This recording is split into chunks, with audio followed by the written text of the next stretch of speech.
Est-ce qu'on peut lever nos mains partout dans ce lieu? On veut rentrer dans cette matinée avec un sens divin à l'intérieur de nous. On croit que Dieu est présent, on croit que Dieu est ici. Mais on croit aussi que Dieu attend également que nous puissions venir vers lui. Et nous voulons disposer nos cœurs ce matin à tout ce que Dieu a prévu pour nous. Il y a peut-être des personnes ici dans ce lieu où vous êtes rentrés avec des questionnements, avec un besoin d'être dirigé, d'être conduit, peut-être une situation, peut-être un cœur qui est fatigué, alourdi, une vie qui est difficile à mener en ce moment. Et j'aimerais que l'on puisse rester sensible au fait que Dieu est présent ce matin et que Dieu est celui qui peut changer les choses. Il est celui qui connaît notre situation. Il a un regard sur notre vie. Il est plein d'affection. Combien croient que non seulement Dieu est souverain, mais Dieu est aussi celui qui est plein de bienveillance à notre égard. Alors tout ce qu'il fait, il le fait à travers son amour, un amour qui est incommensurable. Et nous voulons nous abandonner à lui ce matin avec un cœur confiant. Seigneur, nous te redonnons nos vies. Seigneur, je te remets encore ma vie, même si cette semaine a été difficile de concevoir encore une fois ta souveraineté. Je veux, Seigneur, être repris ce matin. Je veux que mon cœur ressaisisse à nouveau combien tu es Dieu. C'est pour ça que je suis ici. C'est pour ça que je viens recentrer mes pensées, recentrer mon cœur, demander à Dieu, Seigneur, renouvelle un élan de foi pour toi, afin que je ne promène pas un regard inquiet, afin que je puisse me laisser conduire par toi. Seigneur, ce matin, nous voulons voir Jésus-Christ se manifester dans notre vie, Seigneur. Alors nous venons devant toi avec un cœur confiant et en même temps, Seigneur, nous crions à toi. Nous te donnons nos besoins, nous te donnons nos problèmes. Seigneur, nous savons que tu es ce Dieu qui ne reste pas indifférent à tout ce que nous traversons. Alors, Seigneur, nous te disons un grand merci d'avance de ce que cette matinée a déjà compté devant tes yeux. Cette matinée a déjà un programme, a déjà un but, il y a déjà un objectif, il y a déjà une destination, Seigneur. Et à la fin de cette destination, c'est le bien de mon cœur, Seigneur, que tu vois. Alors, Seigneur, je te remercie d'avance de ce que ton œuvre est déjà présente dans ma vie et je te remets toutes choses. Merci, Seigneur, d'être avec nous ce matin. Dans le précieux nom de Jésus, on a prié et tous ceux et celles qui désirent voir Jésus-Christ se manifester dans leur vie déclarent un vrai et un grand Amen. Est-ce qu'on peut acclamer le Roi des Rois ce matin? Alléluia. Bonjour à tous. Comment allez-vous? Yes, oui, vous pouvez vous asseoir. J'aimerais souhaiter la bienvenue à tous ceux et celles qui nous visitent pour la première fois ce matin. Peut-être également des personnes qui sont là avec nous depuis juste quelques semaines. C'est tout récent. On aimerait vraiment vous souhaiter bienvenue. Soyez à l'aise d'être au milieu de nous. On est très contents. On fait une réunion comme celle-ci pour vous. Peut-être des personnes qui ont besoin de connaître l'Évangile, besoin de connaître Jésus. C'est toute première fois peut-être pour toi ce matin. Sois confiant, on ne mord pas, on n'est pas méchant. Vraiment, c'est quelque chose de très simple, très à l'aise. Et en même temps, nous avons des convictions que nous voulons tout simplement partager en espérant que cela puisse t'inspirer et t'aider à découvrir un sens divin dans ta vie ce matin. J'aimerais également souhaiter la bienvenue à tous ceux et celles qui nous regardent par le biais de nos réunions en ligne. Vous êtes nombreux semaine après semaine à nous écouter.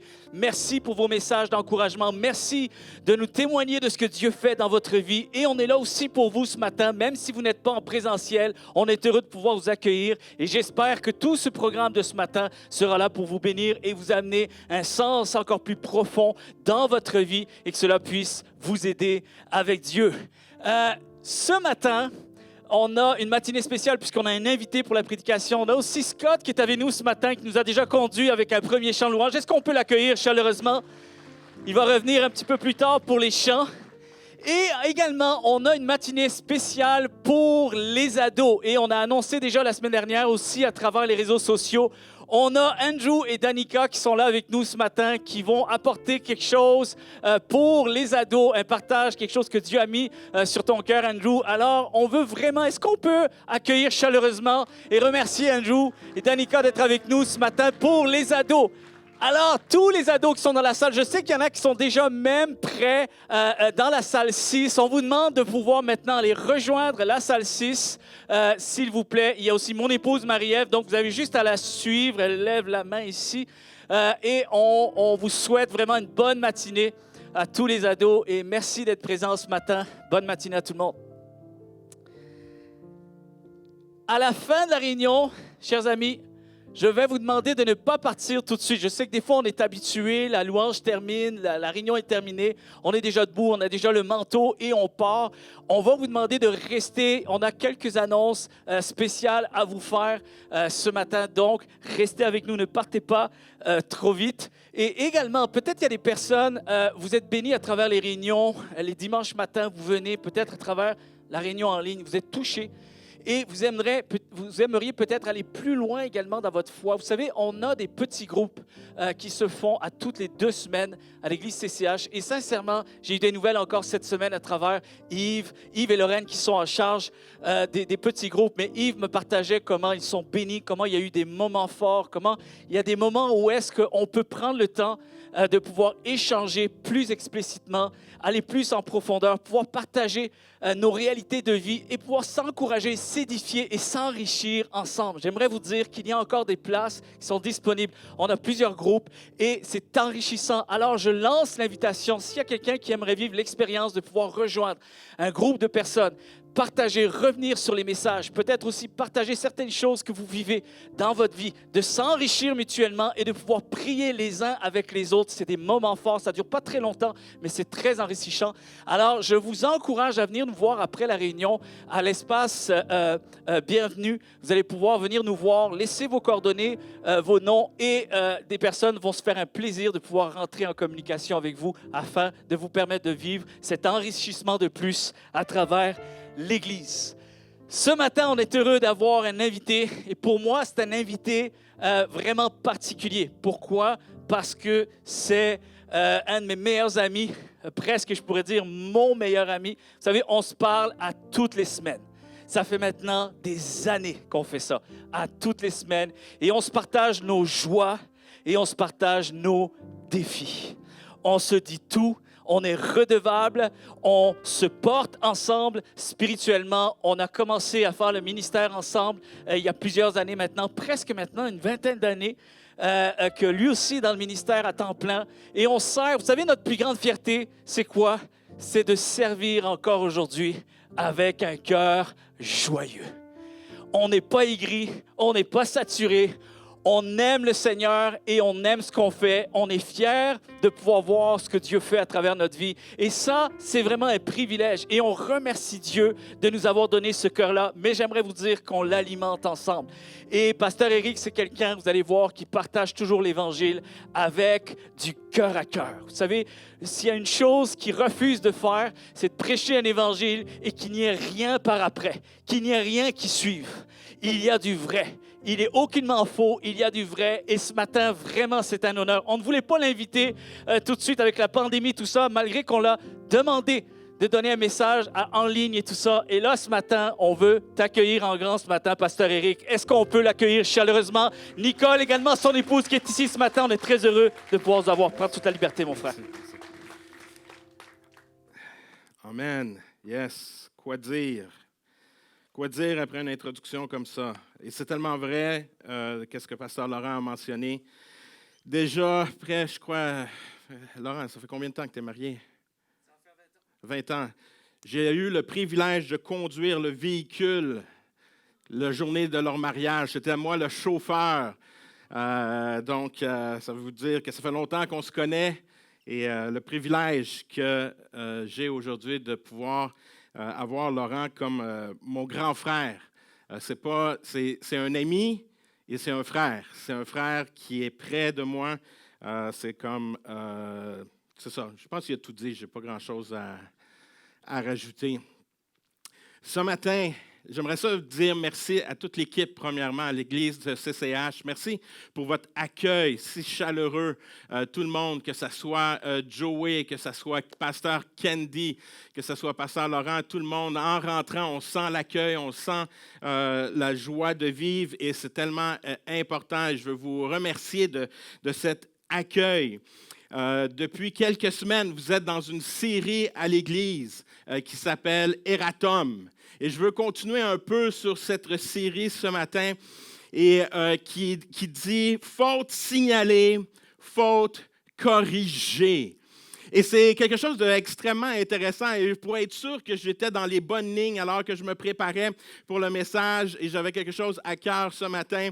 Et j'ai écouté les introductions des messages. Je n'ai pas écouté tous les messages de la série, mais j'écoutais certaines des introductions du message, comment Pasteur Laurent apportait le message et aussi Pasteur Kendi. Et j'ai réellement aimé l'introduction de Pasteur Kendi alors qu'il partageait une de ses frustrations de Eratom, alors qu'il allait à l'épicerie et qu'il a vu une feuille qui était écrite Eratom parce que le prix n'était pas bon sur les ailes de poulet. Je suis entièrement d'accord avec lui. Quelle frustration! Ça m'est arrivé à moi aussi. Pas sur les ailes de poulet, mais sur le sirop d'érable.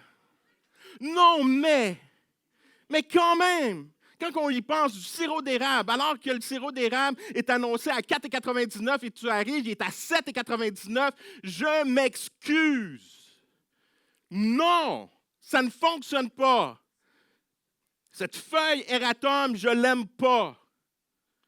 Faute signalée, faute corrigée. De ce temps ici, je ne sais pas pour vous, aller à l'épicerie, pour moi, ça m'emmène... Ça vient me chercher dernièrement. Il y a quelques semaines, alors que j'étais en train de faire l'épicerie avec ma tendre moitié, on est dans le comptoir des viandes. Je ne suis pas végétarien, comme vous pouvez voir.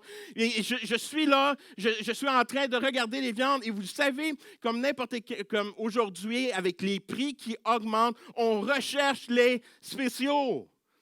Quand on voit l'étiquette rouge, nos yeux sont attirés. C'est en spécial, yes. Et là, je vois du poulet. Yes, il est en spécial, le spécial du gérant. Alors, je suis content. J'arrive et je vois le prix. 21 $ pour le petit poulet. Mais là, c'est quoi cette affaire-là? Prix du gérant, un spécial. Ça n'a pas d'allure, c'est pas juste. Ça ne devrait pas fonctionner comme ça. Je dis, tiens, je sais qu'est-ce que je vais faire. Aujourd'hui, les réseaux sociaux. Prendre mon téléphone. J'ai beaucoup d'amis, moi, sur Facebook. Je ne les connais pas, mais j'en ai beaucoup. Je dis, tiens, je vais prendre une photo. Je vais prendre une photo, puis je vais mettre ça sur une plateforme des médias sociaux que tout le monde connaît. Puis je vais leur dire que vous m'avez pensé.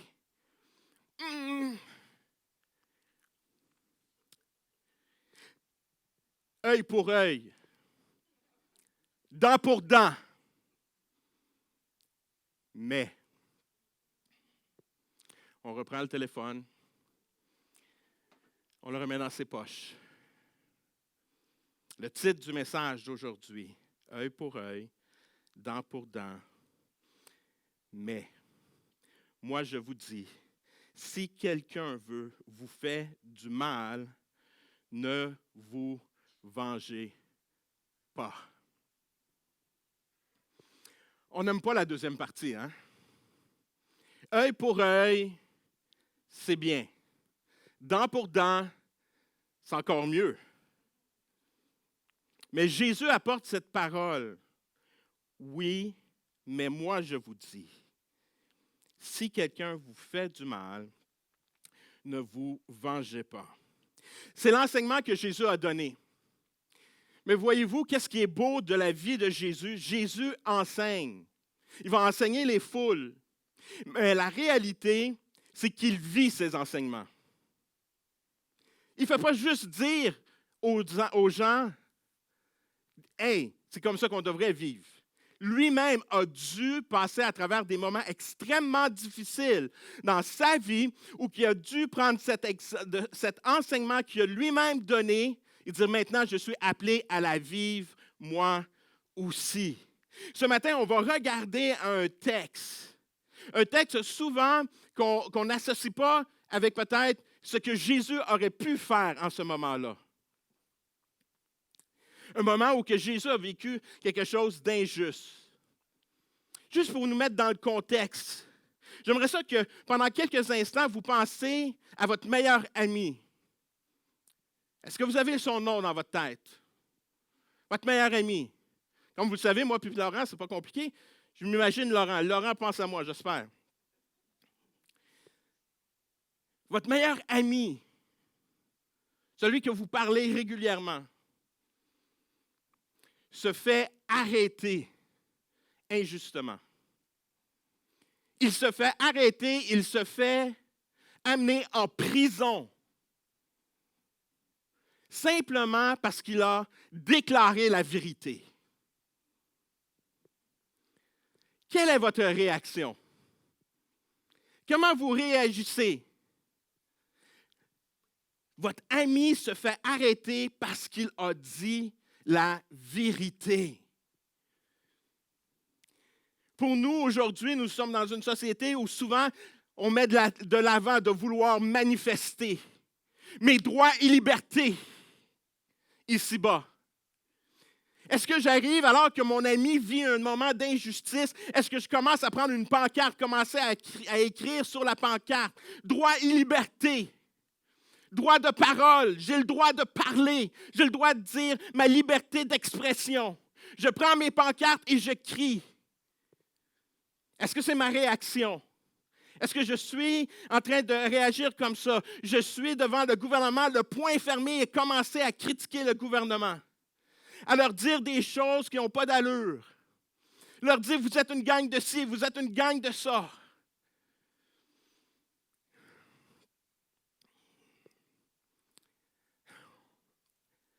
Comment Jésus a réagi, lui, quand il a su qu'un de ses amis s'est fait arrêter?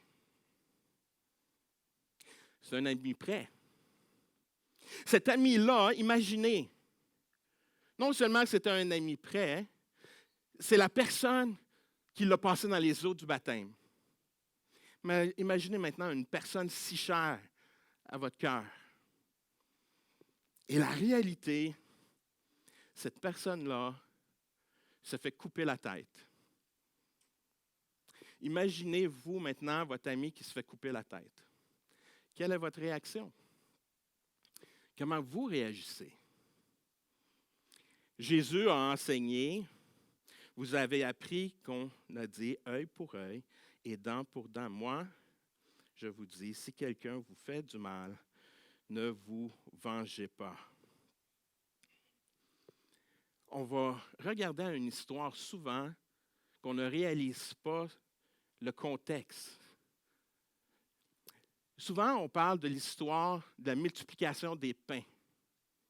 Une histoire qui est racontée à travers les 4 évangiles. Et cela, c'est extrêmement rare. C'est une des seuls miracles qu'on voit que les 4 évangiles vont parler, vont avoir écrit sur cette histoire. C'est un des seuls miracles où que les 4 évangiles vont prendre le temps de décrire. Et c'est le fun pour nous parce qu'aujourd'hui, on est capable de prendre chaque partie de l'histoire et le mettre le casse-tête et bien comprendre qu'est-ce qui s'est passé. Mais cette histoire, la multiplication des pains, souvent, on ne comprend pas. C'est la réaction à la nouvelle que Jésus a reçue de la mort de Jean-Baptiste. Que son ami vient de se faire couper la tête. On va lire ensemble dans Matthieu, chapitre 14, versets 12 et 13. On va lire plusieurs passages aujourd'hui. 2 longs passages. Mais j'aimerais aujourd'hui qu'on puisse réaliser ce que Jésus a vécu, puis qu'on puisse apprendre des leçons à travers cela pour nous, alors que nous vivons des moments difficiles. Comment je suis appelé à réagir? Comment je suis appelé? On va regarder 4 leçons aujourd'hui et 3 invitations que je vais vous faire. Vous dites, on est ici jusqu'à demain. Vous avez raison. Mais lisons ensemble. Matthieu 14, versets 12 et 13, à cette nouvelle que Jésus vient d'apprendre. Et vous pouvez vous imaginer, prenez le temps. À ce moment-là, c'est Jésus qui avait envoyé ses disciples partir en mission. Ses disciples reviennent, il leur donne des bonnes nouvelles. Il est excité parce que ses disciples reviennent, puis il reçoit des bonnes nouvelles, mais en même temps, les disciples de Jean arrivent et annoncent cette mauvaise nouvelle. À cette nouvelle, Jésus partit de là dans une barque pour se retirer à l'écart dans un lieu désert. Et la foule, l'ayant su, sortit des villes et le suivit à pied. Quand il sortit de la barque, il vit une grande foule. Il fut ému de compassion pour elle et il guérit les malades. Là, on va regarder encore cette même histoire, mais on va regarder la perspective maintenant de Luc, chapitre 9, versets 11 à 17, qui nous dit: les foules l'apprirent et le suivirent. Jésus les accueillit, leur parla du règne de Dieu et guérit ceux qui avaient besoin. Le jour commençait à baisser, alors les 12 disciples s'approchèrent de Jésus et lui dirent: renvoie tous ces gens, afin qu'ils aient dans les villages et les campagnes et des environs pour y trouver à se loger et à se nourrir. Car nous sommes ici dans un endroit inhabité. Mais Jésus leur dit: donnez-leur vous-même à manger. Ils répondirent: nous avons 5 pains et 2 poissons. Irons-nous acheter des vivres pour tout ce monde? Il y avait là, en effet, environ 5000 hommes. Jésus dit à ses disciples: fais-les s'installer par groupe de 50. Les disciples obéirent et les firent tous s'installer. Jésus prit les pains et les 2 poissons, leva les yeux vers le ciel et dit une prière de bénédiction pour ces aliments. Il les partagea, donna aux disciples pour qu'ils les distribuent à la foule. Chacun mangea à sa faim, emporta 12 corbeilles pleines des morceaux qu'ils eurent en trop. Incroyable! Incroyable de voir la réaction de Jésus. Une des premières réactions alors que nous vivons des injustices dans notre vie, alors que nous avons peut-être le goût de se venger, parce que nous avons vécu quelque chose que nous croyons d'injuste. Et là, on a réagi. On agit souvent sans réfléchir. Et c'est facile de vouloir critiquer, c'est facile de tomber dans ce piège. Mais je crois une des belles leçons que Jésus nous enseigne dans le texte que nous avons vu, la première chose quand on vit des moments difficiles, des moments intenses où on se sent injustement compris, où il arrive des situations injustes dans notre vie, c'est de se retirer, d'embarquer dans la barque et aller faire un tour de bateau. Prendre le temps de se retirer. Jésus aurait été facile, comprenez, Jésus, ça aurait été tellement facile pour lui d'aller dire: OK, aujourd'hui, on va établir le royaume ici-bas. Il y avait toutes les ressources nécessaires pour arriver à cela. Non, il a refusé. Il a été se retirer parce que pour lui, sa mission n'était pas ici-bas, ce n'était pas d'établir le royaume ici-bas, mais c'était d'établir le royaume au ciel. Son focus, il était intentionnel tout au long de sa vie. Et c'est cela que j'apprécie de Jésus. Alors qu'on voit qu'il vit un moment difficile, alors qu'il vit un moment dur, il s'est retiré. J'aimerais ça vous encourager aujourd'hui. Peu importe ce que tu vis présentement dans ta vie, peu importe les difficultés, peu importe la lourdeur, les frustrations, l'anxiété, les craintes, les peurs, dans ces moments des fois qui sont difficiles à vivre, tu as le droit de faire comme Jésus, de prendre un temps dans sa présence. Voyez-vous, je crois alors que Jésus a embarqué dans cette barque, qu'il a traversé ce lac. Il a pris du temps avec son Père. Il a pris du temps en communion pour simplement redire: hey, je suis en train de vivre quelque chose de dur. Je vis quelque chose qui est complètement irréaliste, de perdre un ami qui s'est fait couper la tête simplement à cause qu'il a annoncé une bonne nouvelle, qui annonçait la grâce, qui annonçait que hey, Dieu est là pour changer les vies, pour transformer les vies. Jean-Baptiste a perdu sa tête. L'impact que ça peut avoir sur Jésus émotionnellement. Ça aurait été facile pour lui de lever la foule. Dire, il y a une foule qui me suit maintenant. Hey, le momentum est de mon bord. Allons-y.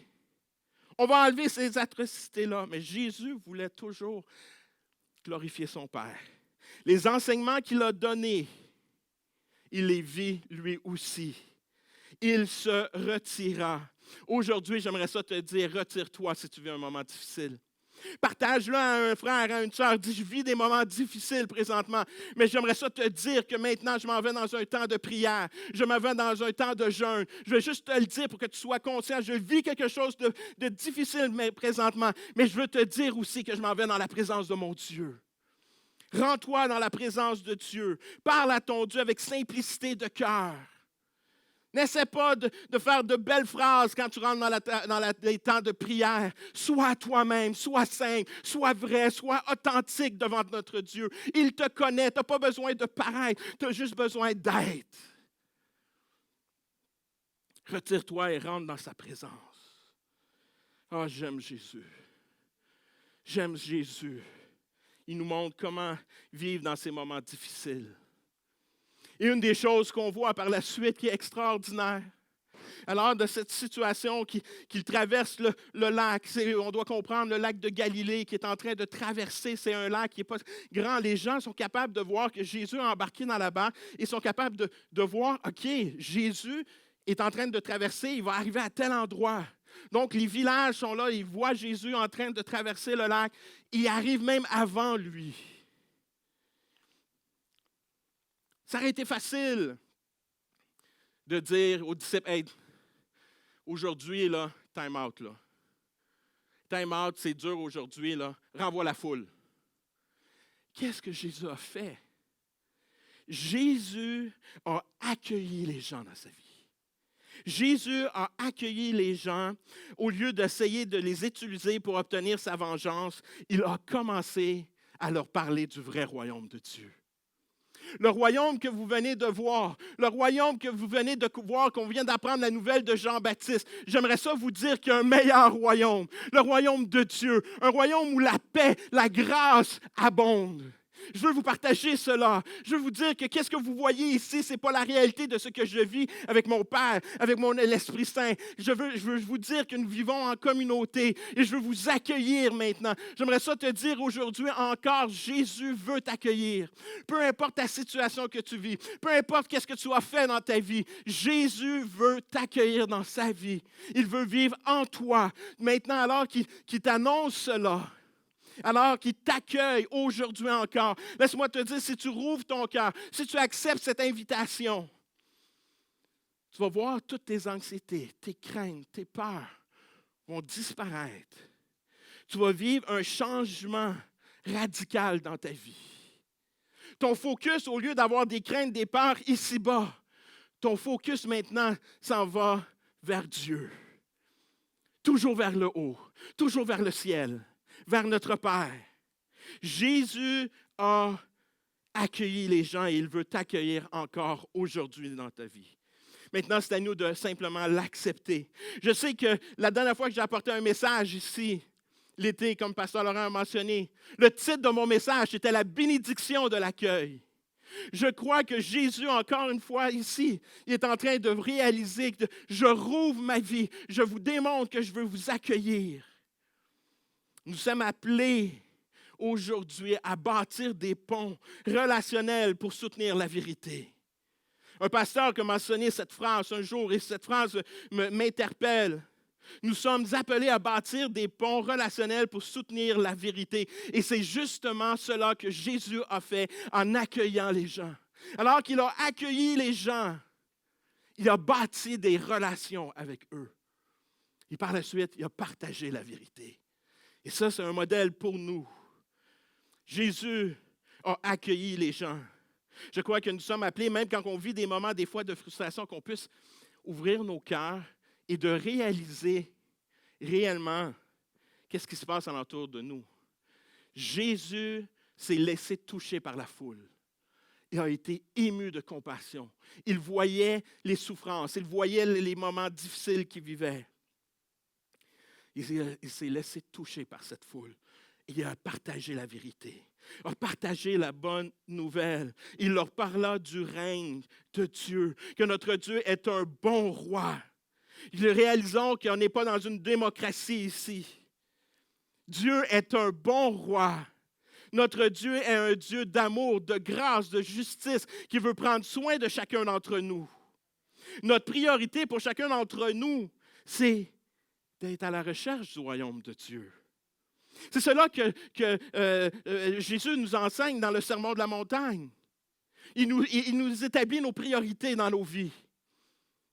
Il dit, voici la priorité numéro 1 que vous devez avoir. Cherchez d'abord le royaume de Dieu et faites ma volonté. Et quand on regarde le Sermon sur la montagne, on voit qu'à travers ce message, Jésus, sur ce sermon, il nous enseigne qu'il prend soin de tous nos besoins. Il prend soin de tous nos besoins. Je sais que probablement certains d'entre vous, vous connaissez la grille de Maslow, qui parle des priorités essentielles, des besoins physiologiques. La faim, la soif, avoir une habitation, le besoin de sécurité, de se sentir en sécurité, de faire confiance, le besoin d'appartenance, d'aimer, d'être écouté, compris, faire partie d'un groupe. Le besoin de l'estime de soi, de se sentir utile, avoir de la valeur, besoin de s'accomplir, développer des connaissances et ses valeurs. Laissez-moi vous dire que Dieu, il dit, tous ces besoins, vous n'avez pas besoin de vous en occuper parce que je vous les donne. Je suis là pour toi. Je prends soin de toi. Inquiète-toi pas pour ton vêtement, je prends soin de toi. Ne t'inquiète-toi pas pour la nourriture, je prends soin de toi. Occupe-toi à chercher le royaume de Dieu et de partager cette bonne nouvelle. De partager cette bonne nouvelle.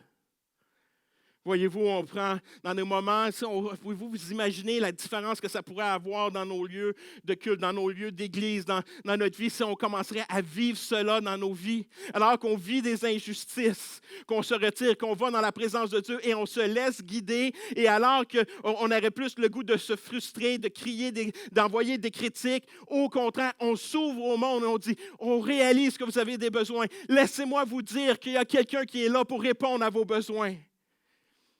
Les réponses ne se retrouveront pas sur ce gouvernement, mais sur le royaume de Dieu. Voyez-vous comment ça ferait une grande différence, l'impact qu'on pourrait avoir. Nous sommes appelés à partager cette bonne nouvelle. Il a prié pour les malades. Il a réalisé qu'il y avait des gens qui avaient des besoins. Il dit, je vais prier pour vous. Dans ce moment où il pouvait vivre des moments difficiles dans sa propre vie, il a vu les problèmes. Il dit, voici, je priais pour vous. Il a pris le temps de guérir les malades et de prier. Il a donné. Au lieu de lever le poing, il a tendu la main. Puis il a prié. Alors qu'on vit des injustices, à place de crier, de lever les poings, est-ce qu'on peut partager la bonne nouvelle et de déposer nos mains sur les gens et prier pour eux. Prier pour les malades, prier pour les personnes qui vivent des moments de souffrance, que ce soit émotionnel, que ce soit physique, que ce soit spirituel. Nous sommes appelés à prier. Tu veux enlever cette vengeance, cette haine qu'il peut avoir, commence à donner aux autres. Commence à bâtir des relations. Commence à accueillir des gens dans ta vie. Commence à parler du règne de Dieu. Prie pour les malades. Tu vas voir que ta vision des choses va changer rapidement. Voyez-vous, à travers ce texte, qu'est-ce que j'aime encore? Jésus nous enseigne tout cela et tout cela aujourd'hui nous est offert encore. Il veut nous accueillir. Il veut prendre soin de nous. Il veut prier pour nous. Mais qu'est-ce que j'aime? Et voici 3 invitations qu'il nous fait rapidement. Premièrement, il nous fait une invitation à participer. Nous sommes appelés à participer à sa mission. Il nous appelle maintenant à participer à la mission et c'est ça qu'il a fait avec ses disciples à travers cette histoire. À travers cette histoire, ce qu'il fait, il va encourager ses disciples à participer. Il dit maintenant, ce n'est pas juste une question d'avoir de la connaissance. C'est une question de mettre en action, de vivre ce que je crois. Et Jésus, c'est ça qu'il fait. Jésus est en train d'enseigner à ses disciples. Maintenant, on vient de vivre quelque chose d'extrêmement difficile. Maintenant, vous n'allez pas mettre votre focus sur cela, vous allez mettre votre focus pour prendre soin des gens. Je vous ai montré comment les accueillir. Maintenant, vous allez participer. Et on voit maintenant les disciples dans cette histoire, comment que eux ils sont inquiets. Parce qu'ils se retrouvent dans un lieu inhabitable, un lieu où il n'y a pas de sécurité, alors qu'il y a une foule. On dit qu'il y a environ 5000 hommes. Cela veut dire probablement qu'il était plus vers 10 à 15 000 personnes quand on compte les enfants et les femmes ensemble. Imaginez-vous la place Belle à Laval, remplie. Les disciples voient cela. Ils disent, on ne peut pas les nourrir. La place Belle, tous les stands à hot dog et à ailes de poulet sont fermés. Les disciples ils disent, on ne peut rien faire. Maintenant, Jésus renvoie. Et Jésus dit non, ça ne marche pas comme ça. Ça ne fonctionnera pas comme ça. Jésus va dire à ses disciples, donnez-leur vous-même à manger. Donnez-leur vous-même à manger. Il est en train de dire à ses disciples, hey, je vous ai envoyé il y a quelque temps. Vous aviez l'autorité. Vous avez prié pour les malades. Quoi, aujourd'hui, tout est parti? Ce n'est pas souvent comme ça qu'on vit les croyants. Les dimanches, on vit des moments extraordinaires. On est touché. La parole de Dieu vient nous toucher. On est inspiré. On prie pour les gens. On prend du temps. Puis on est vraiment, vraiment touché. Le lundi, c'est comme que Dieu n'existe plus. Les disciples vivent la même chose. Ils viennent de vivre des choses extraordinaires. Ils partagent cela à Jésus. Jésus s'excite. Et là, tout d'un coup, il fait face à une nouvelle crise. Et c'est comme, on ne peut rien faire. Renvoie tout le monde. Et Jésus, non, apprenez. Et Jésus est patient avec nous. Jésus est patient avec nous.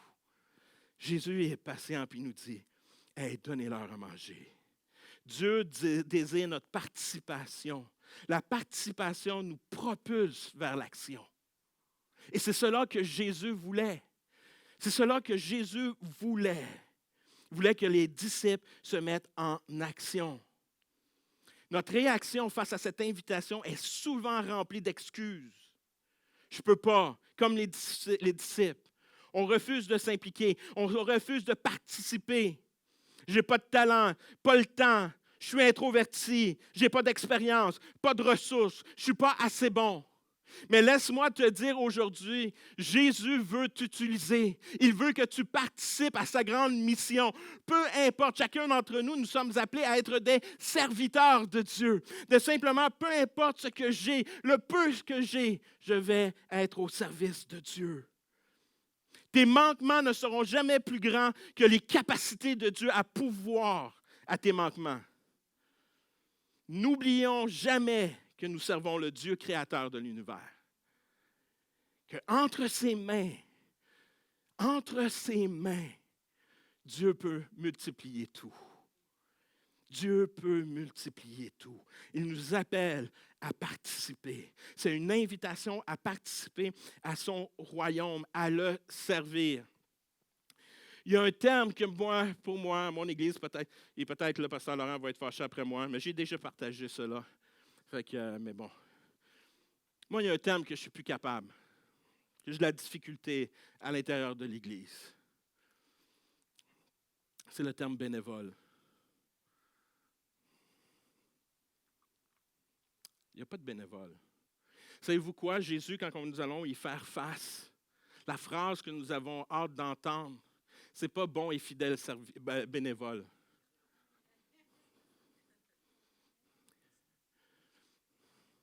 C'est bon et fidèle serviteur.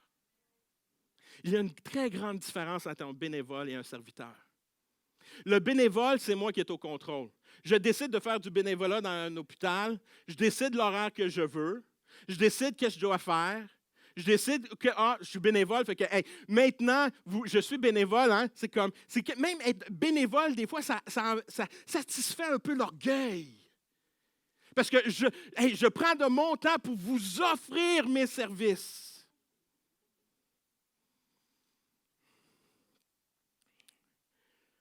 Je ne suis pas appelé à être un bénévole, je suis appelé à participer à la mission de Dieu et à être un serviteur de Dieu. Je suis appelé à être un serviteur de Dieu. Peu importe qu'est-ce que tu veux que je fasse, je vais le faire. Peu importe Dieu. Peu importe que ce soit d'ouvrir une porte pour une personne, peu importe que ce soit de partager ta foi dans un restaurant, peu importe ce que tu me demandes, Seigneur, je veux te servir. Je veux te servir, toi. Ça fait une très grande différence quand on arrive et on dit « Hey, je suis prête à servir ». Il y a une très grande différence que de dire « Ah, je vous offre à faire du bénévolat ».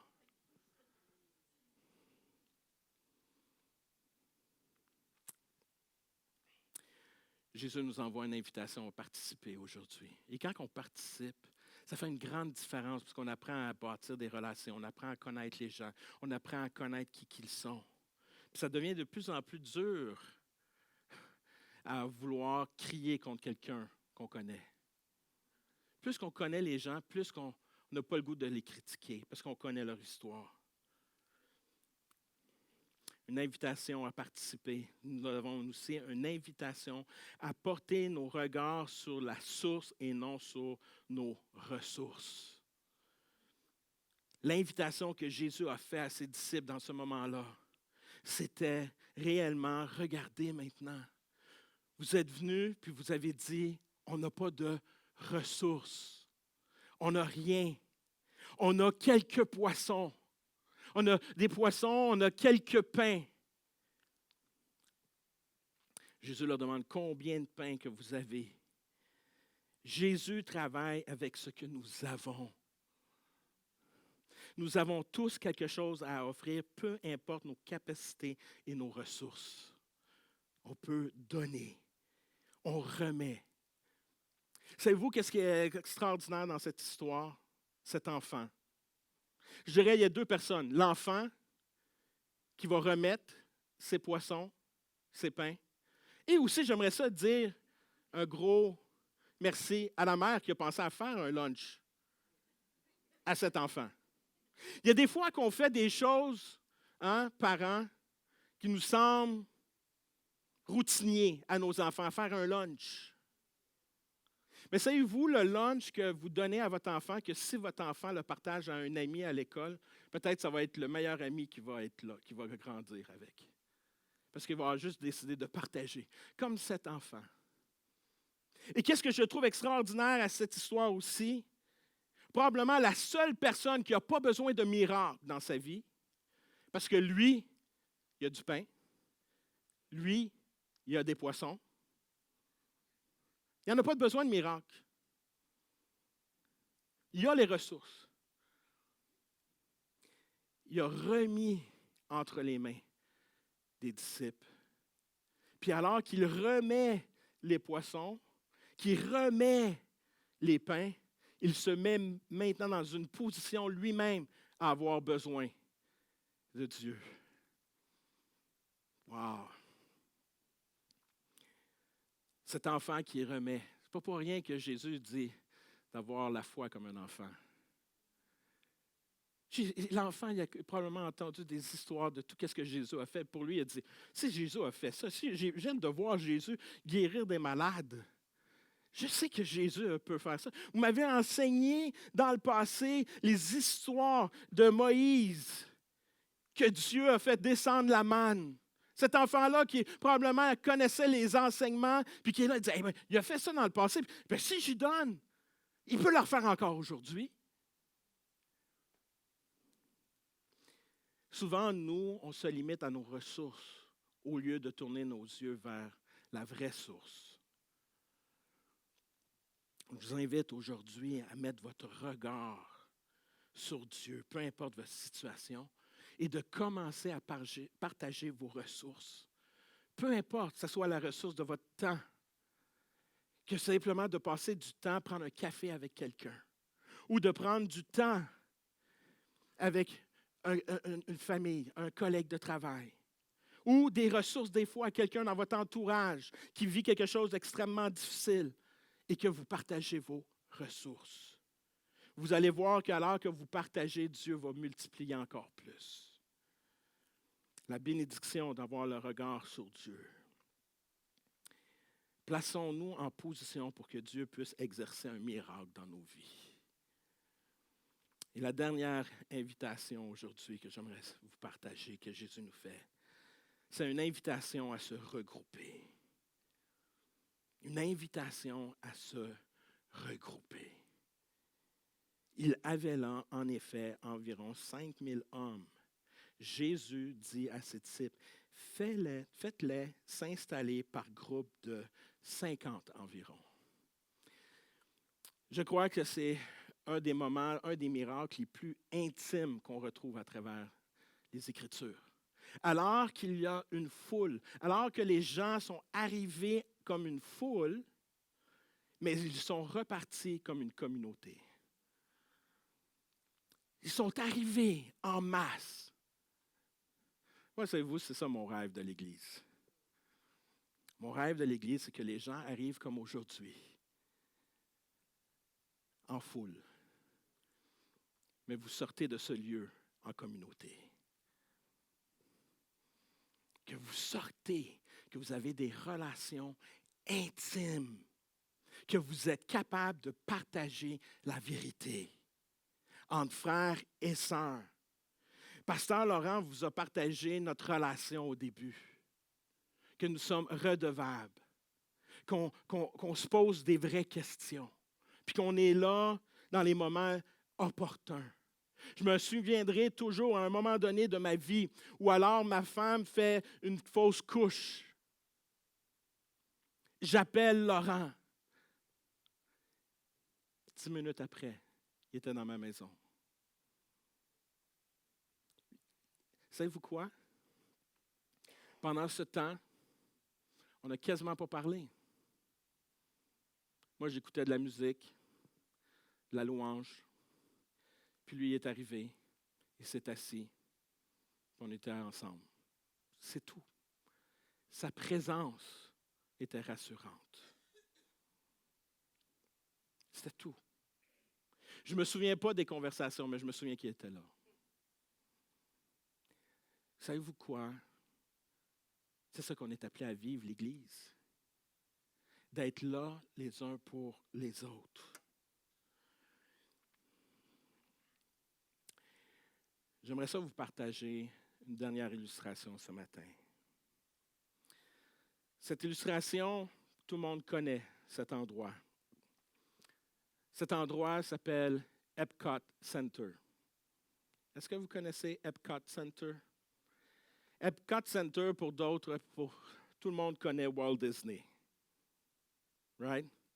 Tout le monde veut aller faire au moins une fois Walt Disney, right? Puis Walt Disney, tu as ce centre d'attraction.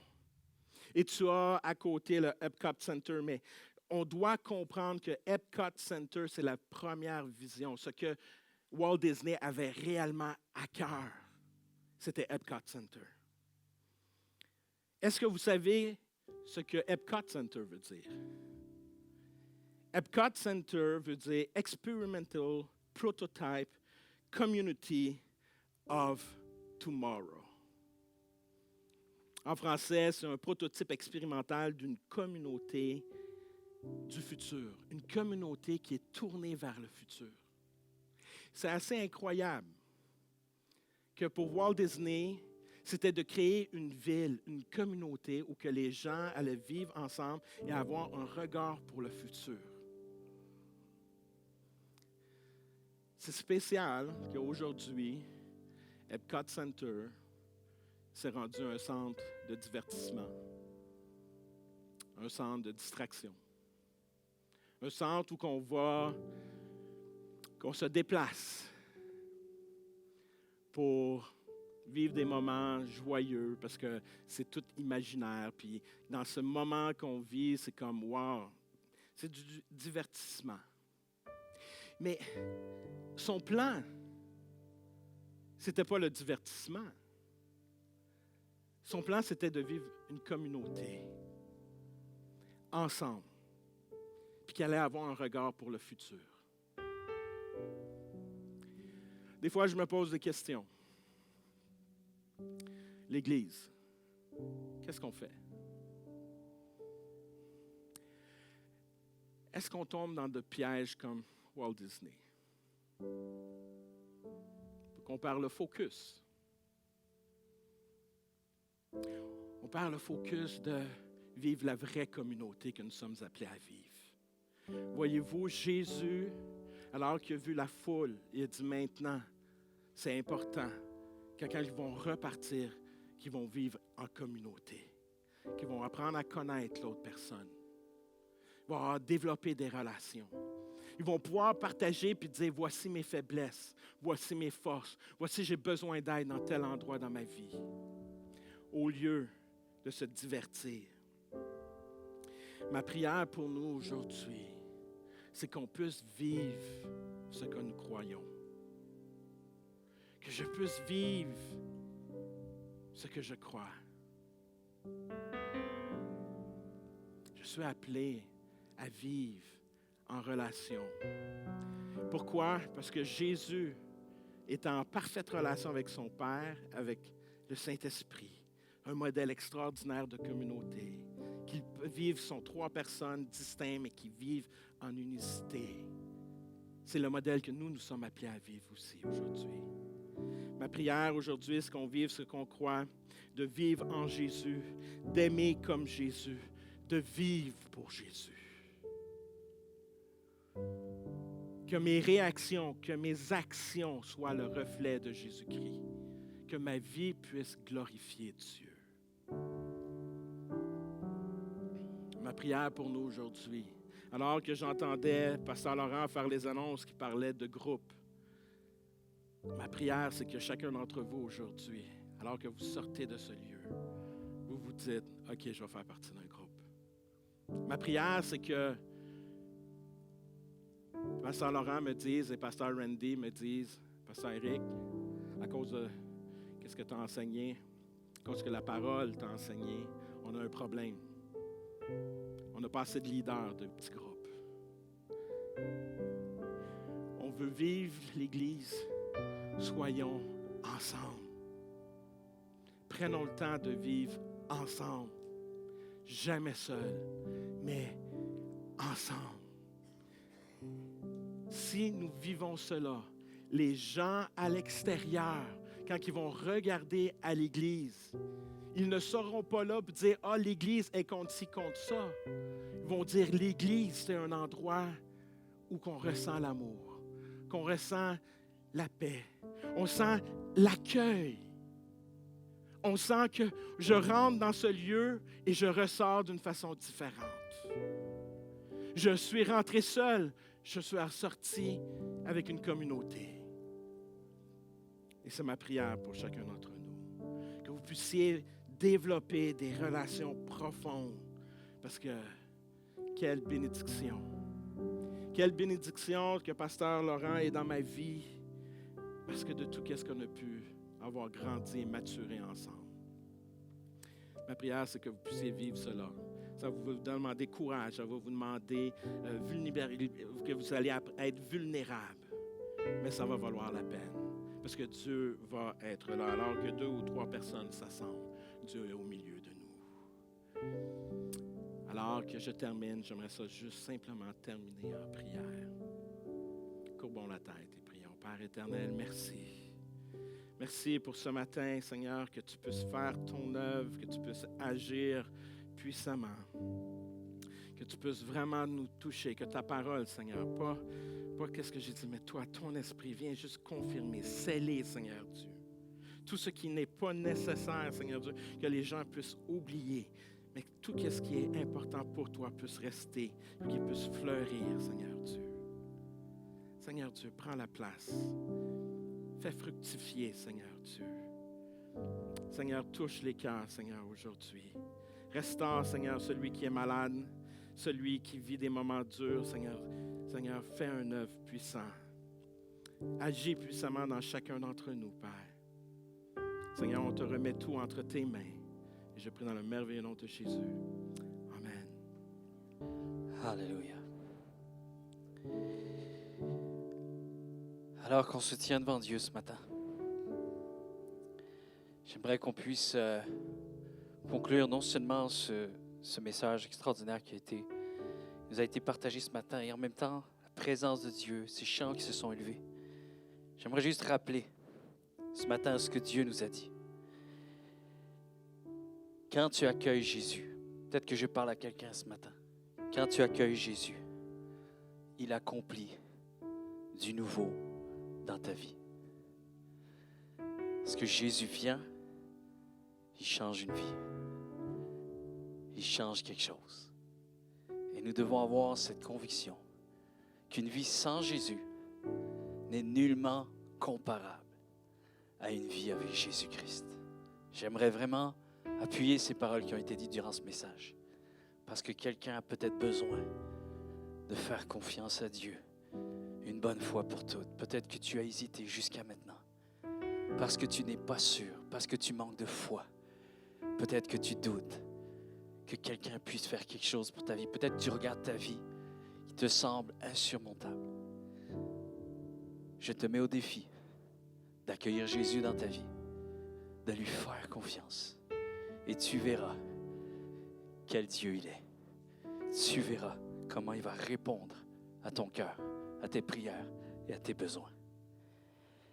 Une autre chose qui m'a interpellé, nous sommes appelés à bâtir des ponts relationnels pour soutenir la vérité.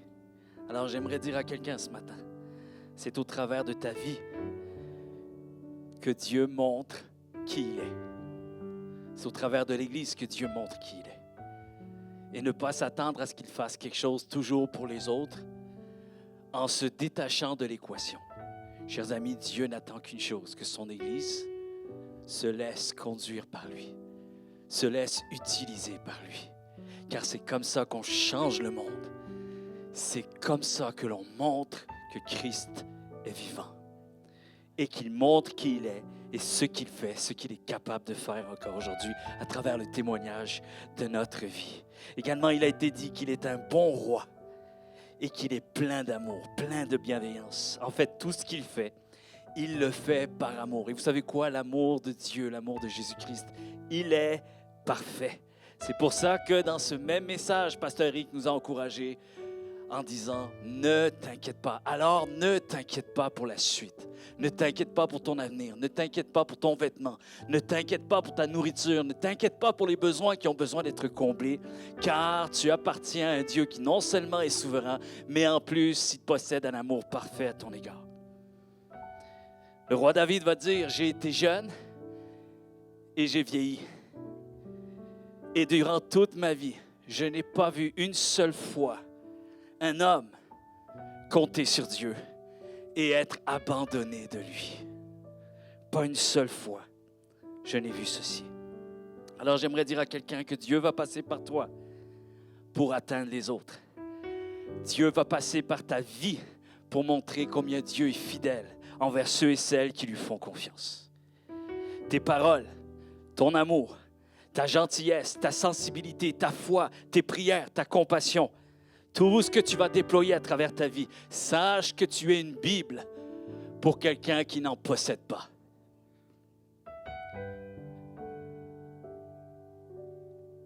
Et j'aimerais tout simplement que l'on puisse finir ces instants dans la présence de Dieu avec cette invitation à se regrouper, chers amis. Pense au futur. Pensons au futur, chers amis. Pensons à ce que Dieu veut faire aboutir à travers nous. Pensons aux dons qu'il nous a donnés. Pensons même au parcours jusqu'à ce jour de notre vie. Il est là pour un but, il est là pour un sens. Dieu a conduit nos vies pour qu'aujourd'hui, notre vie puisse compter pour le royaume de Dieu. Alors Dieu veut faire quelque chose avec tout ce que nous recevons, tout ce que nous entendons, tout ce que nous expérimentons avec Dieu. Sachez qu'il y a une réponse, il y a une suite. Et on n'est certainement pas appelé à être une église de surconsommation, chers amis. On est appelé à être une église qui brille pour Jésus. Alors je viens à l'église, je ne viens même pas à l'église, en fait, je viens dans la présence de Dieu. Et tout ce que je reçois, tout ce que je considère que Dieu dépose dans mon cœur, c'est certainement parce qu'il veut aussi que je prenne conscience qu'il a quelque chose à faire avec ça à travers ma vie. Alors je veux être touché personnellement, mais je veux aussi que cette touche puisse être une touche pour d'autres. Alors je veux glorifier le Seigneur. Amen. Est-ce qu'on peut remercier Pasteur Éric pour ce message?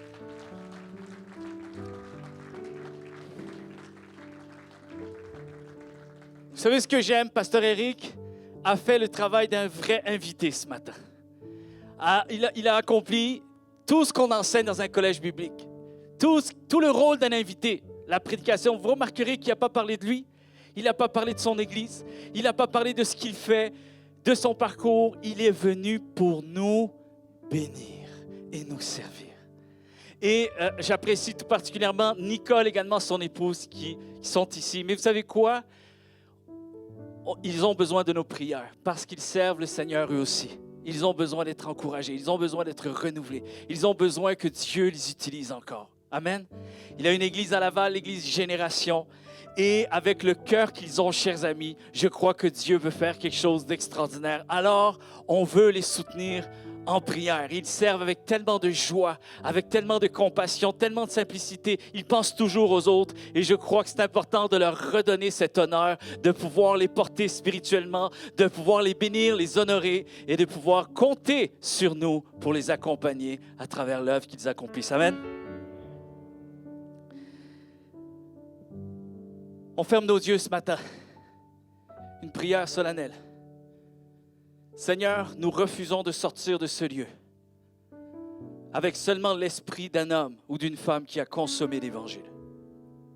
Seigneur, nous sortons de ce lieu avec un grand message. Pas seulement l'entendre, mais aussi prendre conscience de ce que tu déposes dans notre cœur.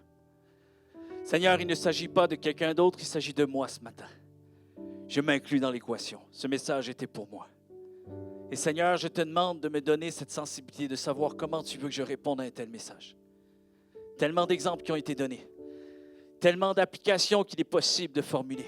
Mais Seigneur, ce qui est important, c'est que mon cœur va continuer à rester en relation avec toi à travers un tel message. Je refuse de sortir avec des oreilles indifférentes. Je refuse qu'après 24 heures, j'oublie ce qui m'a été dit. Seigneur, nous sortons de ce lieu avec un cœur qui s'engage pour toi. Seigneur, je prie aussi peut-être pour une personne qui a besoin de laisser entrer Jésus dans son cœur pour la toute première fois. Seigneur, tu es ce Dieu qui conduit toutes choses et tu as prévu qu'une personne soit dans ce lieu parce que tu avais prévu parler à son cœur. Tu avais prévu te révéler à elle. Seigneur, je prie que ce matin, il puisse y avoir un cœur qui s'abandonne à toi, tout pleinement, Seigneur. Et qu'ensemble, en tant qu'Église, puissions continuer à être de ceux et celles qui considèrent ta présence, qui considèrent ta parole, qui considèrent également que tu as une destinée pour chacune de nos vies. Tu es vivant, nous le déclarons, et nous allons faire en sorte que tu restes vivant même pour la suite. Tu es notre Dieu et nous voulons te servir. Dans le précieux nom de Jésus, on a prié. Tous les amoureux de Jésus déclarent un vrai et un grand. Amen, amen. Est-ce qu'on peut acclamer le roi des rois ce matin? Vous pouvez vous asseoir. Si tu es interpellé par le message ce matin, peut-être toute première fois que tu es ici, on t'invite à venir à l'espace Bienvenue dès la sortie de la réunion. Il va y avoir des personnes qui vont être là, qui vont pouvoir t'attendre. Peut-être que tu voudrais avoir une Bible. On a un sac, on a un cadeau pour toi ce matin. Alors viens nous voir. Peut-être que tu as besoin de partager un peu ce que tu as expérimenté ce matin. Tu as besoin juste de discuter ou même des questions. On est là pour toi, on est là pour te conduire, t'aider, t'accompagner. Alors, ça nous fait un grand plaisir. Viens nous voir à l'espace Bienvenue tout de suite après la réunion. Également, je veux réitérer les petits groupes avec le message qu'on a eu ce matin. N'hésitez pas, si vous avez à cœur de rejoindre un petit groupe, venez nous voir également à l'espace Bienvenue. On va prendre vos coordonnées et vraiment, les responsables de petits groupes vont se faire un plaisir de pouvoir entrer en communication avec toi et t'accompagner dans cette démarche. Aussi, le message de ce matin m'a tellement interpellé et j'aimerais vraiment vous faire une annonce solennelle, sincèrement, pour les prochaines semaines, les prochains mois. on va se servir du printemps. Vous savez, on revient à l'Église, on espère, on croit qu'on a passé le plus dur et qu'on va pouvoir vraiment se revoir et mieux se rassembler de mieux en mieux et de pouvoir à nouveau reprendre notre marche aussi concernant le fait de développer l'Église. Et on a à cœur vraiment dans les prochaines semaines, les prochains mois, de vous partager notre cœur et de pouvoir formuler une énoncée de vision, mission encore plus particulier pour l'Église CCH. Et il y a beaucoup de belles choses, beaucoup de nouvelles choses qui s'en viennent et c'est le temps de rester assidu, de rester connecté avec nous. Soyez persévérants, soyez avec nous. C'est le temps de rester. Il y a une suite. Combien le croient? Il y a une suite et je déclare que nous allons entrer dans une phase de développement, une phase d'intégration et une phase missionnelle. Nous allons servir le Seigneur tous ensemble et redonner un sens à la foi pour chacune de nos vies. Quelqu'un devrait dire Amen. Alors les amis, venez, mais invitez les amis, ne venez pas tout seuls, venez parce que nous croyons qu'il y a une saison d'engouement et il y a quelque chose que Dieu se prépare à faire avec nous à travers l'Église CCH. Merci pour votre fidélité, merci pour votre contribution, merci pour vos finances. Sincèrement, vous savez, des fois on a peur de parler des finances dans l'Église. Moi, je dis merci pour vos sous. Je dis merci pour votre présence. Merci pour vos prières, merci pour vos encouragements, mais merci aussi pour vos sous. Pourquoi? Parce que c'est un ensemble de toutes ces choses qui fait que l'Église peut continuer à perdurer, à se développer et avancer, être efficace pour le royaume de Dieu. Combien le croient? Amen.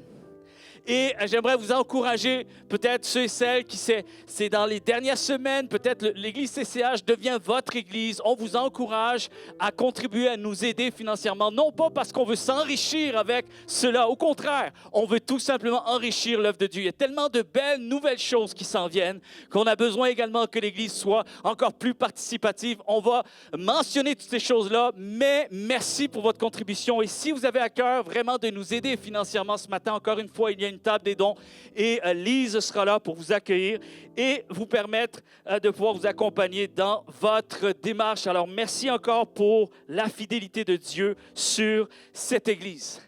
Et j'aimerais terminer avec une annonce solennelle, une annonce, je vous dirais, on va dire, un peu déchirante.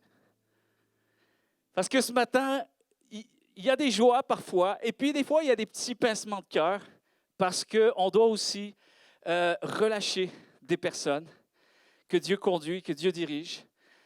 On doit aussi dire, pas un adieu, mais un certain au revoir. Et en fait, on voulait vous annoncer que Scott, avec sa famille, Esther et les enfants, vont devoir quitter l'Église CCH. Pas parce qu'ils ne nous aiment pas parce qu'on ne l'aime pas parce qu'on ne veut plus les voir, mais tout simplement parce que ça fait plus d'un an qu'ils sont avec nous officiellement, on va dire. C'est sûr qu'il y a un lien de cœur et il va rester ce lien de cœur, mais ils ont tellement servi pendant cette période qui a été la plus difficile. Une période de confinement, période de pandémie. C'est incroyable comment des personnes ont bien voulu venir nous aider dans la période la plus difficile. Quand tout le monde pensait à eux, à leur confort, à rester chez eux, on va rester en ligne. Ces gens-là ont décidé de s'engager encore plus et d'aider une petite église qui est loin chez eux. En fait, la réalité, chers amis, c'est qu'on doit vous annoncer qu'il y a un départ parce que c'est plus un contexte technique. C'est loin, il y a une grande distance. C'était difficile pour Scott de pouvoir être là, même avec sa famille, parce que ils n'ont qu'une seule voiture, c'était difficile, ils venaient tôt. Et puis les enfants, parfois même, le dimanche après-midi, vous repartiez et puis vous rentriez quand même assez tard parce qu'il fallait affronter tout le trafic de Montréal et tout ça. Et après réflexion, ils ont réalisé qu'ils ont besoin de trouver une église proche, plus proche de chez eux et de pouvoir être plus investis en tant que famille. Et ça, c'est louable, c'est très honorable et c'est tout à fait comprenable. Et j'aimerais te dire, Scott, sincèrement, tu sais qu'il y a un lien de cœur, tu sais aussi qu'il y avait déjà un lien de par la famille, de par mon frère aussi qui est en France. Sincèrement, j'aimerais te dire un immense merci pour ton ministère, ton engagement, ton investissement, parce que tu n'as pas seulement été là juste pour faire une prestation. C'est incroyable comment on t'a vu t'investir. En dehors même de ce que les gens pouvaient voir, tu es un gars de cœur, tu es préoccupé par le besoin des autres, tu es préoccupé aussi par l'épanouissement des autres. Tu penses plus aux autres qu'à toi. Et j'aimerais te dire que vraiment ton passage, avec la famille bien sûr, c'est peut-être un court passage, mais sache que pour nous, nous gardons un souvenir tellement précieux et beaucoup d'enrichissement et beaucoup d'enseignement. Et ça, c'est quelque chose que je voulais te dire. Un grand merci pour l'homme de Dieu que tu es. Combien ont été bénis par le ministère de Scott? Est-ce qu'on peut le remercier vraiment, vraiment? Merci, bro. Non seulement on veut prier pour toi, mon ami, mais aussi l'Église voulait faire un petit cadeau à toi et à ta petite famille. Alors ça, c'est pour vous. Vraiment, c'est rien comparativement à tout ce que tu as pu investir pour nous. Et on aimerait prier pour Scott. Ce n'est pas un adieu, hein, on va le revoir, on va le réinviter, tout ça. Mais comprenez bien que c'est plus une décision d'église locale maintenant qui vont s'investir. Ils sont encore en réflexion, ils sont encore en prière et ils ont besoin que Dieu les dirige et les conduise. Alors on leur doit ça, on veut prier pour eux, pour Scott, la famille et que Dieu les conduise pleinement dans cette nouvelle saison qui s'ouvre devant eux. Amen? Yes, hallelujah. Seigneur Jésus, je vais te prier maintenant pour Scott, Esther, les enfants. Je vais te prier, Seigneur, pour toute la grâce, Seigneur, qu'ils ont besoin de recevoir maintenant pour continuer à suivre tes plans, tes voies. Seigneur, je veux te dire un grand merci parce que tu conduis leur vie, tu conduis leur pas. Seigneur, ils ont été des bénédictions tellement incroyables. Déjà en Europe, Seigneur, partout où ils passent, ils laissent des traces tangibles de la grâce de Dieu, de l'amour de Dieu, de la bénédiction de Dieu, l'onction de Dieu. Merci, Seigneur, pour qui ils sont. Et je sais, Seigneur, que tu as un plan. Je sais que tu veux les utiliser puissamment, profondément, Seigneur. Et nous te demandons de les bénir abondamment, Seigneur. Nous voulons honorer la foi de ceux et celles qui te servent, Seigneur, mais qui te servent vraiment. Seigneur, Pasteur Eric a dit qu'il y a des bénévoles, il y a des serviteurs, et nous sommes en train de prier pour un vrai serviteur. Et Seigneur, nous te disons merci pour tout son cœur qui se déploie pour toi, tellement préoccupé pour l'avancement de l'œuvre de Dieu et surtout pour ne pas entrer dans du faux, dans du fake, mais du vrai avec Jésus-Christ. Seigneur, tu vas les conduire, je le déclare, ce n'est même pas une prière, une supplication. Nous faisons juste déclarer, Seigneur, que ta main est sur leur vie et que tu vas conduire les prochaines étapes de leur vie, Seigneur, pour les amener dans la destinée que tu as tracée pour eux. Et je prie pour la grâce, le bonheur et la grâce accompagneront cette famille dans toutes les nouvelles étapes. Et nous te disons un grand merci. Alors bénis-les, conduis-les, parle-leur, Seigneur Jésus, et fais en sorte qu'ils puissent briller toujours plus pour toi. Dans le précieux nom de Jésus, on a prié et tout le monde déclare un vrai et un grand Amen, Amen. Est-ce qu'on peut le remercier encore une fois? Yes! Merci, Scott. Prenez le temps d'aller le voir, prenez le temps de lui dire merci, de l'encourager, c'est toujours important, ça fait du bien. Alors sur ce, les amis, je tiens à vous dire un grand merci. Je tiens aussi à remercier, je ne sais pas si Andrew est revenu dans la salle, mais moi j'ai vu des ados qui étaient dans le couloir, puis ils m'ont dit tout de suite, c'était incroyable ce matin, on a tellement aimé. Alors un grand merci Andrew aussi pour les ados. Merci à tous les bénévoles, merci à tous ceux et celles qui font en sorte qu'une matinée comme celle-ci devienne une bénédiction pour chacune de nos vies. Alors merci, bon dimanche tout le monde et on se revoit très bientôt. Merci.